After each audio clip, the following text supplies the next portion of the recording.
Je sais pas si ça enregistre, je vois pas avec mes lunettes. Ouais, alors attends. Je vois pas avec le soleil. Je crois que ça enregistre, c'est bon. Mes amis, bonjour. J'espère que vous allez bien. Alors, j'ai mis les lunettes de soleil parce que j'ai les yeux fragiles en ce moment qui me piquent. Donc, excusez-moi, vous ne voyez pas mes yeux.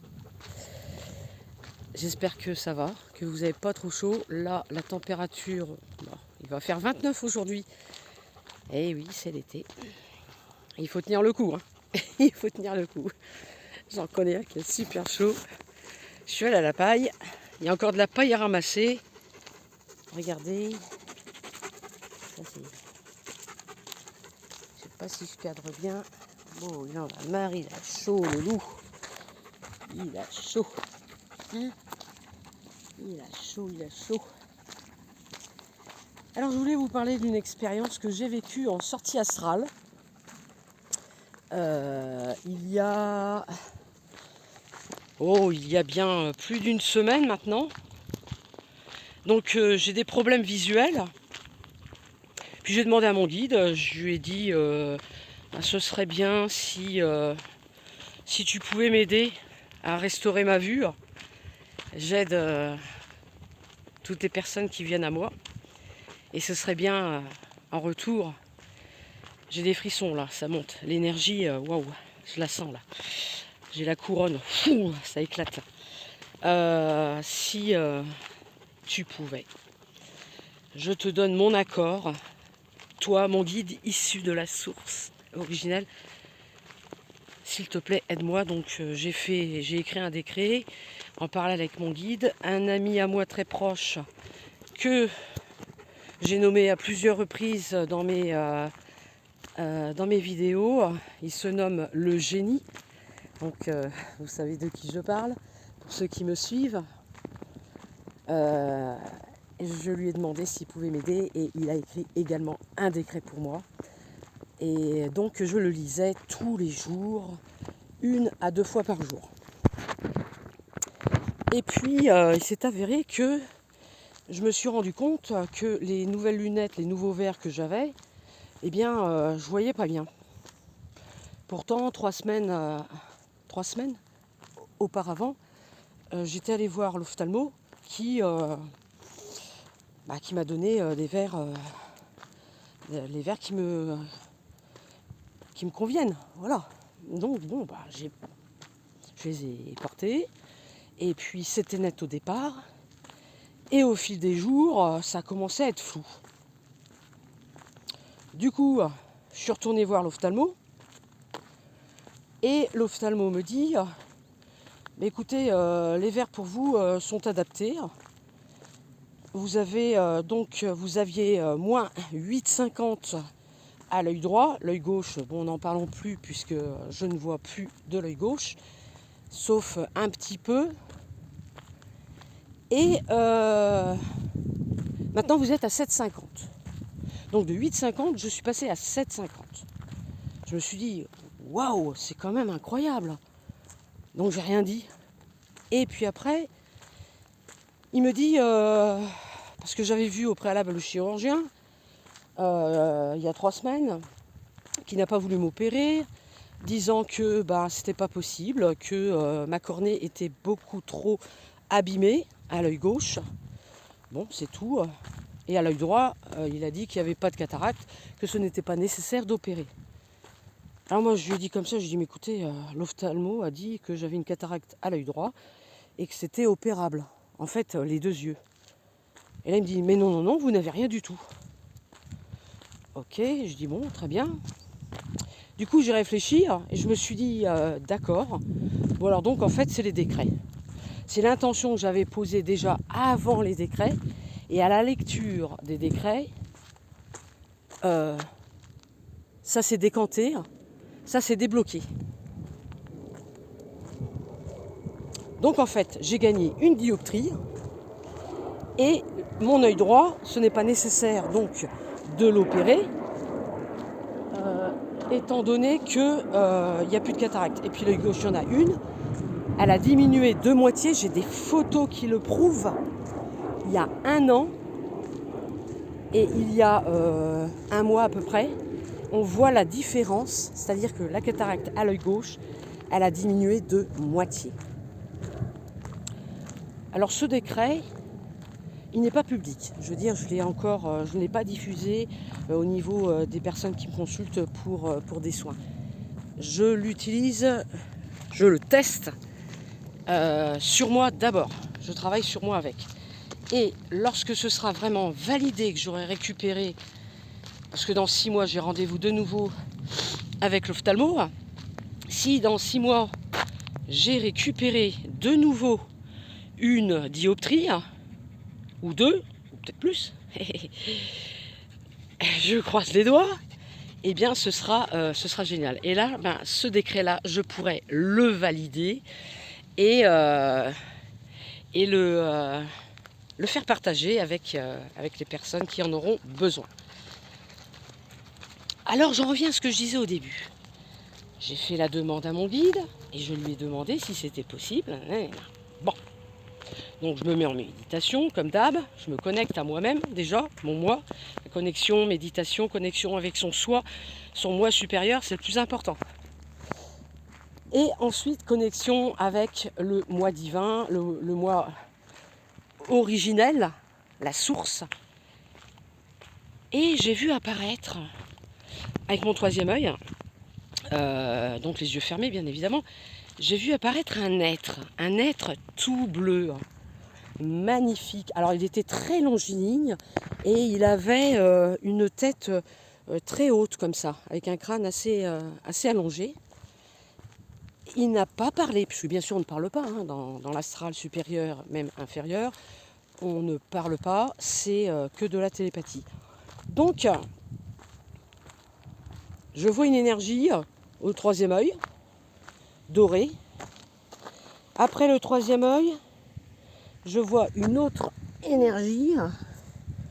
Je ramasse un caillou, excusez-moi. Qui ressemble un petit peu à une petite goutte. Oh, c'est marrant. En parlant de ça, ça ressemble un petit peu à une petite goutte. Ouais, une sorte de petit galet. Et donc je je regarde, donc je me laisse emporter par l'énergie. Donc il a une énergie dorée et ensuite se dégage de ses mains une énergie dorée extraordinaire. Des paillettes, mais d'une puissance, mais waouh, c'était fort. Et il avait les bras le long du corps et avec les paumes vers moi, il m'a envoyé toute cette énergie sur tout mon corps. En fait, il n'a pas visé les yeux, il a visé tout le corps. Je me suis sentie très très bien. Je sais que mon œil gauche a beaucoup coulé, l'œil droit également. Donc le génie m'a dit c'est normal, ça coule, c'est normal, c'est une purification. Voilà, un nettoyage. Ok. À chaque fois que je fais cette méditation-là, j'ai toujours les yeux qui coulent, c'est normal. Et ensuite, cet être a disparu. Alors je m'en souviens, mais comme si... Ben, viens mon loulou, tu es trop loin là. T'es plus de 100 mètres là. J'oublierai jamais cette expérience parce qu'en fait c'était vraiment très très fort.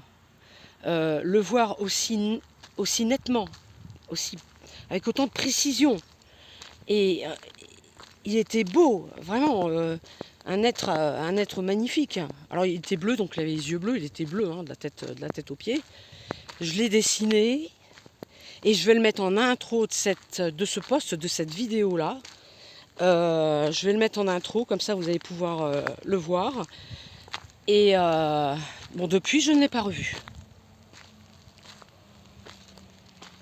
Par contre, il se passe énormément de choses depuis le travail avec mon 3e œil. L'ouverture, tout ça, ok, c'est ouvert.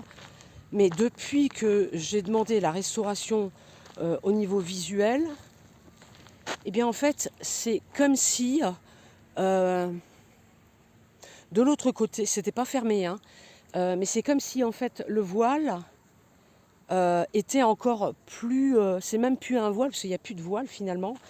C'est comme si en fait je percevais facilement, dès que je ferme les yeux, je vois facilement tout ce qui se passe de l'autre côté. La membrane, avant, elle était là il y a des années de cela. Et maintenant, il n'y a plus du tout de membrane, mais bien plus encore maintenant, depuis cette connexion avec cet être. Alors, s'il revient de nouveau, s'il me donne des informations, ok, super. Moi, tout ce que j'ai vu là dernièrement. Alors, ça vous parle ou ça ne vous parle pas? Moi, je l'ai vu, je sais ce que j'ai vu. Ça fait des années que je vois ça. Et là, je peux vous dire que depuis quelques mois, et notamment depuis un mois, de plus en plus, hein, plus on avance et plus c'est puissant. Je vois des vaisseaux en fait. Je voyais des vaisseaux éthériques de toutes les couleurs, magnifiques, autour de moi, lorsque j'étais en sortie astrale. Tellement beau, mais tellement magnifique. Ben, viens là, viens là. Allez, viens, dépêche-toi. Viens là, viens là. Allez, allez, viens, allez. Voilà, c'est bien, regardez-le. Des vaisseaux tellement beaux, éthérés, toutes les couleurs. Et on voit qu'en fait, il y a un travail qui se fait de l'autre côté. Parce qu'il y en a partout des vaisseaux, partout. Mais là, il n'y a pas longtemps, il y a peut-être 2 semaines à peine, j'ai vu de la mer. Alors bon, j'étais en bord de mer, là. Bon, je ne sais pas où exactement, si on me pose la question, je ne sais pas. J'ai pas mis map sortie astrale, localisation, mais de la mer, j'ai vu plein de soucoupes arriver, mais par centaines. Par centaines. Elles étaient toutes identiques. On prenait 2 assiettes, 2 soucoupes. En fait, ça faisait ça, comme ça. 2 soucoupes. Et c'était pas blanc, mais un blanc cassé un petit peu. Il y en avait plein. Alors elles sont arrivées de la mer. Et quand elles sont arrivées à la plage, elles sont passées devant moi comme ça, je les ai regardées. Et après, elles se sont dispatchées un peu partout. Qu'est-ce que j'ai ressenti à ce moment-là quand j'ai vu ça? Eh bien, j'ai pas ressenti vraiment du négatif, mais j'ai ressenti que c'était un petit peu comme des vaisseaux d'observation. Voilà, c'est un peu comme si on nous observait, comme si on nous surveillait, nous petits humains là, qui faisons des conneries. Hein, voilà, je me passe tous les détails, vous êtes informés, peut-être même mieux que moi, donc moi je pense que c'est ça. Voilà. Ça c'est mes dernières infos au niveau des vaisseaux. Et c'était grandiose. Je remonte à il y a 1 an, 2 ans, à ce que j'avais vu aussi. C'était des vaisseaux magnifiques, mais gigantesques. On aurait dit des villes, tellement c'était beau. Et on voyait que en fait, par une sorte de rayon, ils prenaient tous les enfants, mais c'était bienveillant. En fait, c'est comme si que, je ne sais pas si c'était pour les protéger ou autre. En tout cas, il y a quelque chose, il y a un travail qui a été fait. Donc, je ne suis pas allée jusqu'au vaisseau pour voir exactement ce qu'il faisait. Mais en tout cas, il y a un travail qui a été fait, c'est clair. Parce que moi, je regardais la scène et on me laisse toujours regarder la scène. Bien sûr que je suis repérée, bien évidemment. Mais ils disent rien. Tant que je pose pas de problème. D'ailleurs, je vois pas comment je pourrais poser des problèmes, mais bon. Ben, tu as soif, mon loulou? Allez, bois, mon loulou. Et donc, tous ces enfants-là sont vraiment ils ne sont pas torturés. Je veux dire, quand je les voyais, ils montaient tous par ce rayon. Et après, bon, je les voyais pas redescendre, bien évidemment. Voilà, après, moi, je suis ma route, je suis mon chemin, donc je ne peux pas dire si s'ils sont revenus ou pas, mais je pense qu'ils sont revenus. Je pense, hein. Ils vont pas. C'est pas des mauvais, hein. Parce que les mauvais, moi j'en ai déjà vu des mauvais, hein. Je vous avais raconté dans quelques-unes de. Viens là que je te rafraîchisse. Ben, viens Ben, viens. J'en avais déjà vu, où j'avais vu des expériences sur des IT, hein, des EBE, hein, les petits gris ramouillés, là on les appelle, hein, ou des petits gris tout simples. Ceux-là c'était des tout simples à la peau à la police. Et ils étaient sous terre, moi je me souviens, je passe et puis j'entends un appel télépathique mais puissant, donc je vais voir ce qui se passe. Ça avait l'air d'être le désert d'Arizona, là-bas, là, le Mexique, quelque part par là. J'ai reconnu le paysage, ça va mieux. Et en fait, j'ai vu dans la terre, en fait, à travers, dans la terre, hein, comme si, euh, comme si c'était une vitre, en fait, comme si la terre était transparente. Et donc, je les ai vus. Et ils étaient enfermés là-dedans. Et ils me demandaient de les libérer. Alors moi, je lui dis, mais je suis à des milles et des mille kilomètres de vous. Je ne peux pas vous libérer. C'est pas possible. Alors, bien sûr, ce qui est étrange, en fait, c'est que on dit qu'ils n'ont pas d'émotion, mais ceux-là, ils en avaient, en fait. Parce qu'ils étaient tristes d'être séparés des leurs. Donc, c'est pas ceux qui n'ont pas de cœur, qui n'ont pas d'âme. C'est pas ce type de BE-là. C'est les autres, c'est d'autres créatures. Donc on faisait des expériences dessus. Ils étaient tout nus. D'en haut, je les ai regardés. Il y en avait un qui était blotti dans un coin. On voyait bien, c'est comme si qu'il se protégeait en fait. Et puis l'autre me regardait. Moi j'étais d'en haut comme ça, puis je le voyais, et donc il levait la tête et il me regardait. Donc je voyais bien sous son corps, il était tout nu quoi. Voilà. Et, et derrière eux, c'était noir. C'était l'obscurité. Il n'y avait pas de lumière. Donc ils avaient des grands yeux noirs. Et ça, c'était une des expériences que j'avais faites qu'une seule fois, hein, il y a un an. Mais j'en ai fait tellement que du coup, bah, je m'en souviens quasiment plus. Mais du moins celles qui m'ont vachement marqué, je m'en souviens. Mais celles où c'est du rapide comme ça, je peux pas me souvenir de tout. Il y a tellement de choses, je vois tellement de choses. En tout cas, bon voilà, c'est l'arrivée de ces fameux vaisseaux, ce que je voulais vous dire, et puis cette fameuse expérience, pour revenir, avec cet être, parce que j'avais appelé les médecins du ciel en fait, hein, les médecins du ciel pour me soigner mes yeux. Et je pense que c'est les médecins du ciel qui sont arrivés, un des médecins. En fait, il y en avait deux, hein, ces êtres bleus, il y en avait deux. Il y en avait un qui était en arrière-plan, à ce niveau-là, comme ça. On va y arriver, voilà, comme ça. Hop, à l'envers, c'est pas évident. Mais il était derrière et il n'a pas bougé en fait. Il n'est pas intervenu. Donc voilà. Sur ce, je vous laisse passer une belle journée. Regardez Ben. Ouais, Ben il se met à l'ombre. Ah, t'as chaud. Ben oui, t'as chaud. J'ai retiré son harnais parce qu'il fait trop chaud. Un doudou. Donc voilà. Je vous dis à bientôt. Passez une bonne journée. Ciao, ciao.